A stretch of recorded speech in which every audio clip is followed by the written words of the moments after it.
ay inibig tayo ng ating Panginoon. Amen? Taas natin ang ating mga kamay at patuloy tayong sasamba. Praise the Lord. Sige po, tayo po ay sasamba na sa ating Panginoon. Taas natin ang ating mga kamay. Praise God.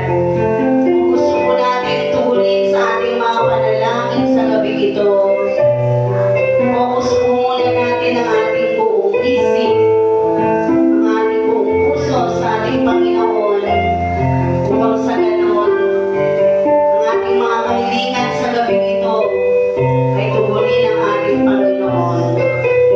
Ibigay muna natin ang mga sandaling ito sa ating Panginoon at huwag po tayong magpa-distract sa kumalwal po ang ating mga nakikita. Ito natin ang ating buong puso, isip sa gabi ito para sa ating Diyos na buhay at naniniwala ako lalabas tayo sa lugar na itong tagumpay at ating maaamtan at naman po ang ating kahiligan sa gabi ito sapagkat wala akong nalilihim sa ating Panginoon, lahat po ay lantan sa kanyang banal na harapan. Kaya naman mas pipiliin natin ilagay ang mga sandaling ito sa kamay ng ating Panginoon at ialay natin ang ating mga sarili sa mga sandali kong ito sa ating Diyos sa buhay. Sapagkat sa piling ng Diyos ay wala na tayong hahanapin pa, wala na tayong aalalahanin pa. Kung meron man po tayong mga pinagdadaanan, mga problema at pagsubok, ilagay natin sa kamay ng Diyos. Naniniwala ako, may nakalaang solusyon. May nakalaang biyaya at pagpapala para sa bawat isa sa atin. Ating Panginoong Yahweh Shaddai, sapagkat siya ay tapat at mabuti sa bawat isa sa atin. Hallelujah. Sa buhay ko, ikaw ang bukas.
aking